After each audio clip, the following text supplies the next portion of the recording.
Hi everyone, welcome. My name is Maitri and I am newish to tabletops, but I'm very passionate about learning about them and playing them, and I'm on a quest to become a better GM, better player, and a better person. And I want to share some cool stuff that I have learned that I think might be helpful to you.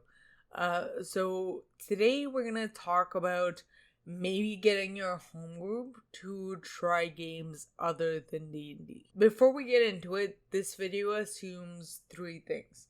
One is you are much more into tabletops as a hobby, as, maybe more than the rest of your table, but definitely more than like the average person. And, if you're watching videos from unknown content creators on YouTube, that's probably true. The second is that you don't mind being the GM who runs this new system. If you want to get tips on how to stop being the GM and get someone else to run the game with a different system, this is not the video for that. The third is you as the GM are okay with middle to low knowledge of the system from the players, at least at the start. What this means is that you don't mind stopping the game halfway or for a couple minutes during play to adjudicate something, to look up a rule, things like that, to explain something. Some GMs find this a really untenable interruption to their flow, and if that's you, this is probably not the right approach for you either. So those are the three assumptions that we're going into this with. Back to the topic at hand. So I love trying new games. I really I will make time for it. And I have no issues playing with people that I don't know. That's the first thing. I have been rewarded for my openness by being able to try out more games in the last few years than many people get to in their entire life. If you want to see a full list of games I've played, you can check out the About Me section on my website, on my blog, which I'll link below, which also has full transcripts of all the videos I post here. So if that's a better medium for you, if that helps with digital accessibility in any way, that does exist. Just heads up. I love trying new systems, things in Amster Plus. I think I've played 35 to 40-ish at this point, and there's really only been one that I definitively do not like, and there are very specific reasons for that. It's a mechanical thing. It's not just me not liking the people I've played with. I actually really love the people I've played with. But we'll talk about that later. But essentially, all the rest I either enjoyed fully, or I really dug specific parts of them. And not only did I enjoy them in the moment, but I was able to use the learnings of how these games approached presenting things to players, how they'd mechanize different elements. I'm able to take those learnings and implement them in my own GM style and play style, and I think it makes me a better GM and a better player. This kind of joy that I was getting from trying new systems, it made me really keen to try them with my home group. And because my home group are some of my closest friends, and I was having so much fun with strangers, basically. I was like, this is gonna be even better with people that I'm close with. So cue my confusion when they didn't immediately jump for joy at playing other games when I suggested them. It really kind of bummed me out, and I didn't really understand it.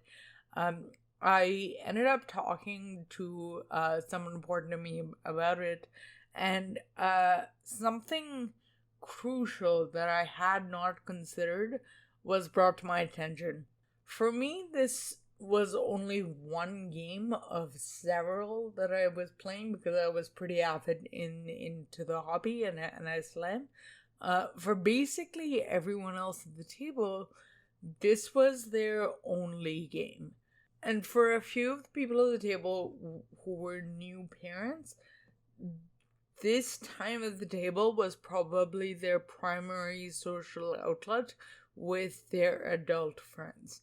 So the idea of bringing in something new that, they didn't really know, they weren't sure if they were going to have a good time, when they know for a fact that the thing that they're already doing is something that they know, something they know is a good time. They don't have to do any additional homework and that kind of thing. So bringing in something new and unfamiliar was not very appealing. Whereas for me, as I said, because it was just one of several games, I was like, well, what the hell? Why aren't you being more open? But once this was kind of brought to my attention, a light bulb sort of went off in my head, and I started thinking about it with empathy that I really had not had up until that point. One of the things that I'm really very proud of is that there is a very strong culture of trust at our table. And what that means is that I am able to go to my players and say, hey, listen, I want to do this kind of emotionally intense thing. Can we talk about it and figure out how it's going to land with you as a player and with your character as well? And we have a kind of space to discuss those things. And having done that, we've built up this culture of transparency, communication, and trust, which I'm really so grateful for, and I feel really strongly about. Anyway, so I think that is sort of the baseline. Like, you have to understand sort of what it is your players trust about the space that they're in. For me, I ended up being able to kind of leverage that trust, basically, to say that, hey, to convince them to try out a one shot that my friend was running, so of DCC, Dungeon Crawl Classics, and he had written the adventure for a convention, and he wanted to try it out before he played it at the convention. So I talked to my group about this and said, listen, just one shot, and I'll tell you a little bit more about it, but basically it was a DCC one shot with pre-gens. DCC, for folks who are familiar, is both narratively familiar and mechanically familiar to D&D. Like, it's that traditional fantasy, a little bit more gonzo, but it's basically like traditional fantasy. It's similar in its mechanics to D&D in terms of having, it has modifiers and that kind of thing. It has like funky dice actually, but it does. I'll talk a little bit more about specific DC mechanics there, but my point is that it is both narratively and mechanically adjacent to D&D, which they already know. There are 4 specific things that I want to talk about that I think are particularly relevant. One is, as I said, the DCC universe is very similar to D&D. And so that sense of sort of traditional fantasy, like, all my players, like, they know what it means to be like a druid in a small town. They might not know what it means to be like an ensign on a spaceship. So, like, having something that was kind of narratively similar really helped for people who did not have a lot of extra time or brain space to reconcile what RP, what characterization would look like in a completely different setting. So they're able to kind of approach this with a lot of extra effort. So that the second thing is there were pre-gens that they were able to kind of just pick. They didn't have to go through the most onerous part of most new systems that kind of force you to engage with the mechanics pretty early on, which is character generation. This I have found is kind of the most daunting part for a lot of people trying new systems. It's difficult for people, or not a lot of people enjoy kind of figuring out new mechanics they're not familiar with. So having pre-gens really helped in this scenario. Also, it helped that, like, the DCC classes, again, were D&D adjacent. Like, thieves were rogues, clerics are clerics. Warriors are, like, your standard martial classes, fighters, barbarians. So there were parallels that already existed that the players kind of understood. Number 3, because it was just a one-shot, the stakes were kind of low. What this means is that it was just one evening, and basically, like, it could go well and everybody could have fun, or it could fall apart spectacularly and we would just have a story to tell. Either way, we did not have to engage with it past this evening if we didn't want to. Knowing that kind of like finite, we're going to try this thing out for this much of time and see how it goes, like that kind of like finite expectation, like, really helped. The 4th thing, and I actually think this is the least important, but I did think it had value, so I'm going to mention it, which is that I played alongside with them. I was a player in this game.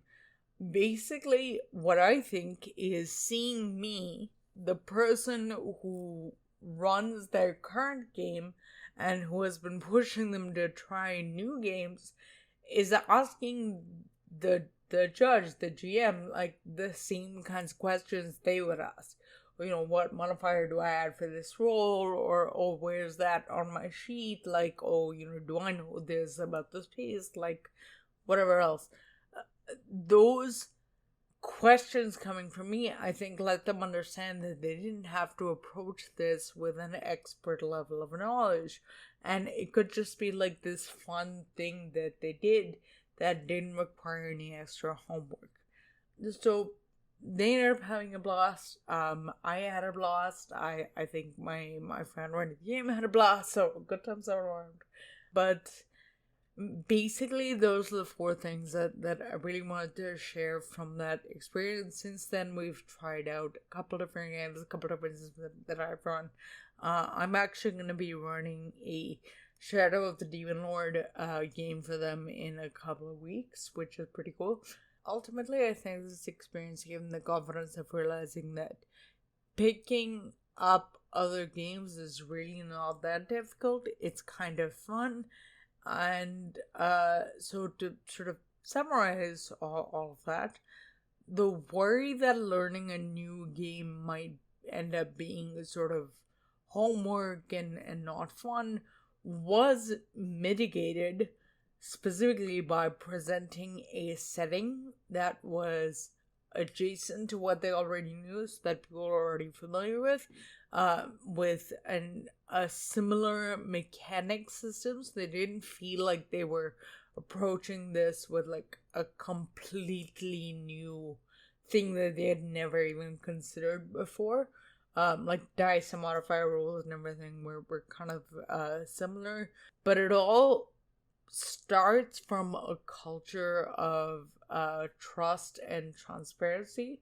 I found that for me, once I started approaching this situation with a little more empathy, I was able to get more players to trust me and try new systems, and we've done several since this experience, and we will continue to do more. So yeah, that's all I have. Well, thank you so much for watching. See you next time. Bye.